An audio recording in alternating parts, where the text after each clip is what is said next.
Okay, we're on number 5. How exciting. Did I mess up the order? Did PSA mess up the order? We'll find out in today's video, but before we do, let's roll that intro.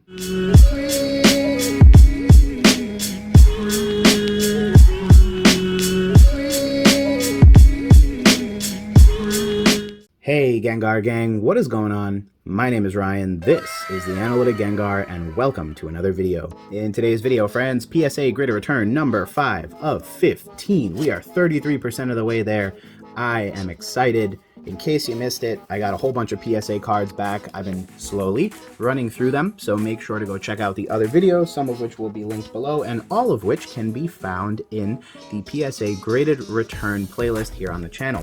Speaking of the channel, if you like my channel, you like my content, or you can reasonably tolerate me as a YouTube host, definitely feel free to leave a like on today's video. And if you're not already, subscribe to join the Gengar Gang and stay up to date, because there are many more PSA graded returns coming out over the next few weeks and months. And more importantly, we're getting to a point now where we will be seeing a lot more diverse selection of Pokemon cards along the way. One of my major sticking points was that I really liked this particular submission because it had everything from base set to base set Shadowless all the way up to Hidden Fates.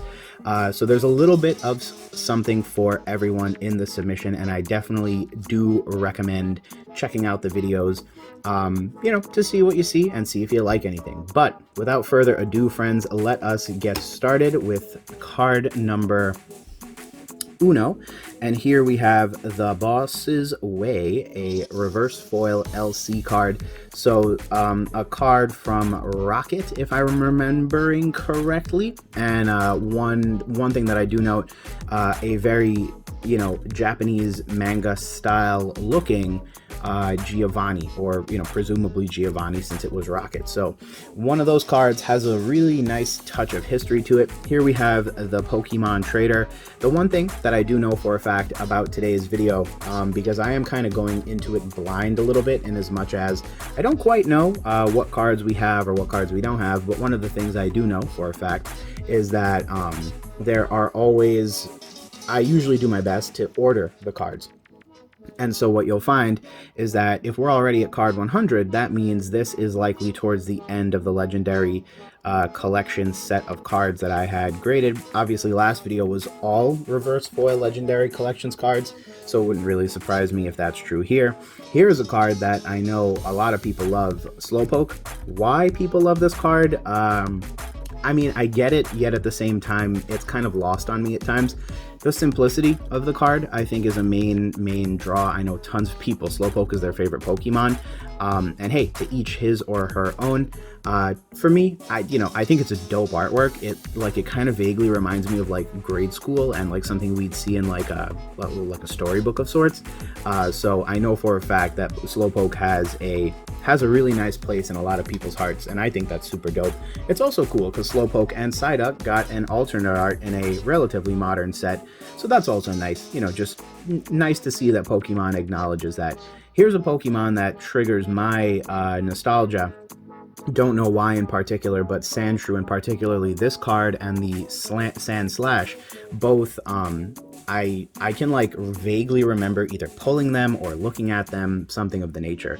Here is a Rhyhorn. As many people remember, we left off on the Rhydon, and I didn't make the joke because I'm not going to make the joke. Interestingly enough, this is another one of the Gem Mint 10 Pokemon cards that was graded in the set. I did note that there were about 37, I believe, that got graded, so about 13% of the total population. Many of them got upcharged, but that surprisingly was not one of them. Here's another Pokemon card that is one of my personal favorites, and I say this not because of the artwork, not because of the history, not because of some quirky fun fact, but just because I feel like it is the Pokemon card I remember the most from base set. It is the Ponyta with the image superimposed on a Windows 95 background.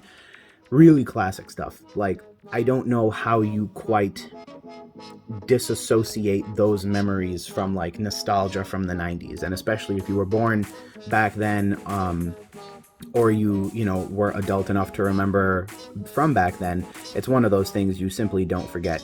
Here's a Mankey. This Pokemon card sticks out to me for one reason only, and I distinctly remember putting this card in the submission. I love the artwork on this. It is so different than many of the artworks you might see. And again, we know for a fact that this came out prior to 2002 because it was primarily a reprint set. So a really nice kind of throwbacky kind of card. Here's the Machop. We've already seen the Machamp and the Machoke. And this card also got a Gem Mint 10. So there were actually quite a few of the reverse foil cards from LC that ended up getting Gem Mint 10s. Something interesting and something quirky to bear in mind as, you know, we continue going forward. Here is a Legendary Collection Ghastly, again, one of my favorite Pokemon, just from the whole Sabrina / Tower of Terror arc from Pokemon. That's really what inspired my love of Gengar, primarily because I just thought it was a, you know, hilarious Pokemon. And of course, what's cool is that Ash now has a Gengar in the anime, so that's pretty neat as well. Here's an Eevee from LC again. You can see the really pretty artwork. One of the things that I've kind of been pointing out as we've been going through these particular graded returns is that I am a big fan of certain types of cards when they have the reverse foiling on them. And I think particularly normal type Pokemon really show well, because normal type Pokemon usually have that gray / white background to them, and there's really nothing special. Obviously, this reverse foiling is something big in that, you know, who cares about the background or even, oh, I don't know, being able to read the text. The focus is like, ooh, look, shiny cardboard. So I think what's neat is that this particular color of background really helps accentuate and kind of draw your eye to the contrast that you get from the reverse foiling really nicely. And that can't be said for something like fire type Pokemon, where I think you lose a little bit of that. And here's just another really nice example. Here's a Dratini. At this point, we've seen Dragonite, Dragonair, and Dratini. So pretty neat little, you know, stack of cards there. Moving forward, we have a Doduo. So another really nice shiny boy Pokemon. We have, I think, seen a Dugtrio. So what's interesting about LC, and one of the reasons why it's not particularly my favorite set, is that I have realized that because it's a reprint set, they didn't stack cards in order. So like Charmeleon is in like the 40s, I think, but then Charmander is, you know, in the 70s, and Charizard's on its own in the, you know, in the corner. So what kind of weirds me out about this particular set is that nothing kind of makes sense other than like every Pokemon got assigned a random number, which again is totally fine, but at the same time I'm just like, ooh, that kind of makes me cringe in a weird way. And that's just me being a collector and realizing that numbered sets are my favorite. Here's a Caterpie. How can you not love Caterpie? Here's one of the few times I will kind of go against both grass and water type Pokemon. This reverse foil pattern is not it, Janelle. If you look, one of the things that I like to point out whenever I look at these cards is that depending on the way the light hits, it's either some combination of red, green, like you can see right here, or blue up here, right? And you can see as I kind of move it around, those colors may change or bounce around or whatever have you. The thing is that I think because the normal type cards have a white background, you really get to appreciate every single color. Over here, however, you can see these are now greenish, right? And they kind of stick out in a weird way. This one is about green, and then this is where the blue kind of kicks in, and right up here.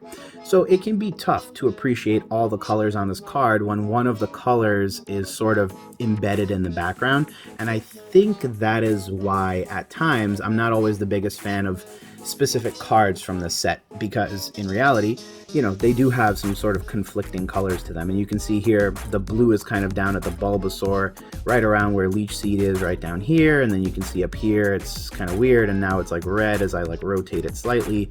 So you can see like these cards can get very busy. And what I've noticed is that they have grown much in popularity over the past couple of years, but at the same time, you know, there is a reason why they weren't the biggest of hits back in the day, and that's honestly primarily because it was just like, what are you gonna do? You know, it's LC.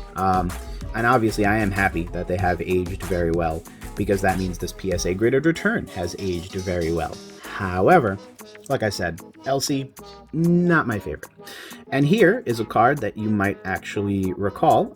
It was featured in the original Mail Day video for this particular submission. So this is one of the boxes I grabbed, and it immediately stuck out to me that this was, in fact, Legendary Collections. This one got a PSA 9, and again, blue, but again, you kind of have that blue underscored by the background, as well as the blue found naturally in the holo as it reflects light. So it can be a bit much at times, kind of looking at some of these cards. With all that said, friends, that concludes yet another PSA graded return. I hope you enjoyed today's video, friends, and sincerely, if you did, please consider leaving a like and subscribing to the channel. It helps me out, helps the channel grow, and more importantly, it's great to know that I have another subscriber. As always, I appreciate your viewership. I don't take that lightly, and I always do my very best to bring you content that you want to watch, as well as that helps the Pokemon community in one way, shape, or form, even if that comes up to me trying to explain to you why the red in a reverse foil legendary collection card may not quite be red. But with all that said, friends, thanks again for watching. I appreciate you stopping by as always, and we will talk soon. Peace.